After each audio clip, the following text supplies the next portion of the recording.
दोस्तों नमस्कार। हम राजनीतिक शख्सियत की हमेशा बात करते हैं। आज हमारे खास मेहमान हैं, हमारे साथ जुड़ रहे हैं। जिला परिषद चित्तौड़गढ़ को लेकर के अभी चुनाव हुए थे और यहाँ से दावेदारी करते हुए आपने उप जिला प्रमुख पद पर अपना मुकाम हासिल किया है।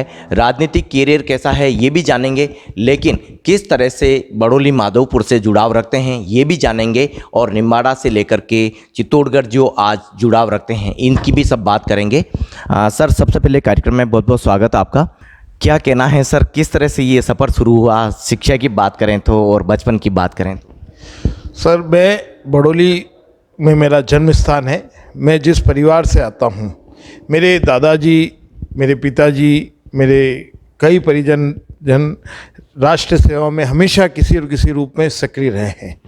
चाहे हमारे परिवार में विधायक भी रहे हैं, प्रधान भी रहे हैं, CKSB के चेयरमैन भी रहे हैं, सरपंच भी रहे हैं, मुझसे पहले जिला परिषद सदस्य भी रहे हैं। कई तरह से जन सेवा में मेरा परिवार हमेशा जुड़ा हुआ रहा है।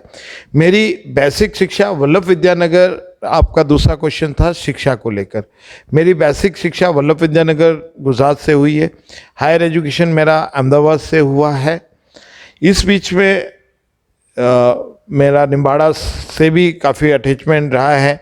कुछ वर्ष मैं निम्बाड़ा के में भी पढ़ा हूँ। सर, खासकर बात करें तो मेवाड़ में जो वंशज हैं उसकी हमने वंशावली देखी है, किस तरह से आप उससे अटैचमेंट रखते हैं? मेवाड़ एक ऐसी धरा है, मैं बड़ा सौभाग्यशाली हूँ कि मैं मेवाड़ धरती पे जन्म लिया है, जिसने कभी किसी की अधीनता स्वीकार नहीं की। और मैं स्पष्ट शब्द को मैं कहूँ कि आज जो हिंदू राष्ट्र का सपना जो देखा जा रहा है उसमें सबसे पहला प्राण स्रोत मेवाड़ ही था। और मेवाड़ एक ऐसी जगह रही है जहाँ सभी जातियों ने मिलकर संघर्ष किया, हिंदुत्व की रक्षा के लिए संघर्ष किया। मेवाड़ में 36 ही जातियों का जौहर हुआ है। 36 ही जातियों ने मिलकर समय समय पे विदेशी आक्रांता, चाहे मुगल हो, अकबर हो, कोई भी हो, उनसे मिलकर संघर्ष किया और हिंदुओं गौरव को जिंदा रखा। मैं उस कुल से जुड़ा हुआ हूँ, ये मेरे लिए गौरव का विषय है। बड़ौली माधो सिंह जो गांव हैं, हमारा भी कई बार उधर से जाना हुआ। सर, हम उस जितना नाम खूबसूरत है गांव का, उतना ही वहाँ का कल्चर भी हमने देखा है। क्या कहना है सर, आप तो उन गलियों में पले बड़े हैं। साहब, बड़ौली माधो सिंह जो गांव है उनकी, मैं माधो सिंह जी की मैं 9th जनरेशन हूँ। मुझसे आगे 8 जनरेशन और हुई है। उससे पहले ऐसा इतिहास बताया जाता है कि हम मूल पाटन से आए थे और माधो सिंह जी ने, पता नहीं उस समय की क्या परिस्थिति रही होगी, इस गांव को चुना। इस गांव में उन्होंने गांव को बसाया, गांव को डेवलप किया। और हमारा जो गांव है बड़ौली माधो सिंह, उसमें हम लोग बहुत खुशी खुशी से सभी लोग मिलकर रहते हैं और बड़ा आत्मीय भाव महसूस होता है उस गांव में। सर, एक बार और जिक्र करना चाहेंगे, आपने पार्टी से भी अटैचमेंट रखा है और आज आपके पास में एक बड़े पद का दायित्व है। किस तरह से पार्टी को आगे देखते हैं और क्या कुछ राजनीति आपकी नज़र में है? सर साहब, मेरी तीसरी पीढ़ी भारतीय जनता पार्टी के लिए काम कर रहे हैं। हम लोग निरंतर जनसंघ से लेकर रामराज परिषद से लेकर सन 80 में जब भारतीय जनता पार्टी का निर्माण हुआ, उस समय से हमारे परिवार से ही विधायक रहे हैं और रेगुलर हम किसी और किसी रूप में भारतीय जनता पार्टी का हमेशा से काम करते रहे। और हम यही चाहते हैं कि ये जो राष्ट्रीय नीति पे चलने वाली पार्टी है ये हमेशा खुशहाल हो, आगे बढ़े, मजबूत हो और हम इसके साथ खड़े रहें। सर, करीब चुनाव हुए को 2 से सवा महीना बीतने आए हैं। अब आपकी प्राथमिकता क्या है ऐसी, ताकि गाँवों को ज़्यादा और जोड़ा जा सके? वर्तमान समय में जिला परिषद की सबसे प्रथम प्राथमिकता है कि जो पानी की समस्या हो रही है उस समस्या को हम कैसे दूर करें। सबसे प्राथमिक समस्या अभी वर्तमान हमारी, जब तक पानी की समस्या दूर नहीं होती है, जब तक अब सबसे पहली प्राथमिक हमारा यही है कि पानी की समस्या दूर हो, नरेगा के माध्यम से रोजगार डेवलप हो। यही हमारी प्राथमिकता है कि लोगों को अकाल के कारण कोई पानी की कमी महसूस नहीं हो।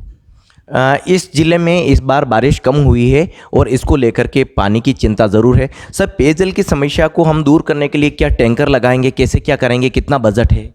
कल ही माननीय जल शक्ति मंत्री माननीय गजेंद्र सिंह जी ने काफ़ी बड़ा बजट CPG के माध्यम से चित्तौड़ जिले के लिए दिया है और हम लोगों ने यहाँ कार्य योजना बनाई है कि अगर कोई गांव में पानी का, किसी खेत में पानी है, उसको हम किराया देंगे और वो ट्यूबवेल के माध्यम से गांव को पानी पिलाए। प्रथम प्राथमिकता तो ये है।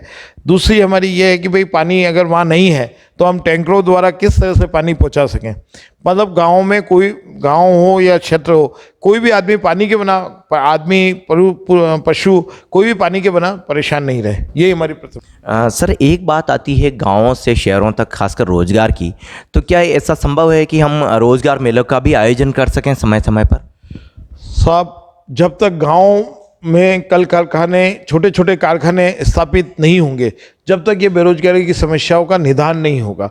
कोई भी विकासशील देश जब भी विकसित देश की श्रेणी में आ सकता है कि जब हर गांव में कोई प्रोडक्शन यूनिट चालू हो। कैसे? मैंने अपने जीवन यापन में मेरे एक मित्र हैं महाराष्ट्र में, वो एक पर्टिकुलर क्षेत्र है, वहाँ महिलाओं ने छोटे छोटे कारखाने लगा रखे हैं।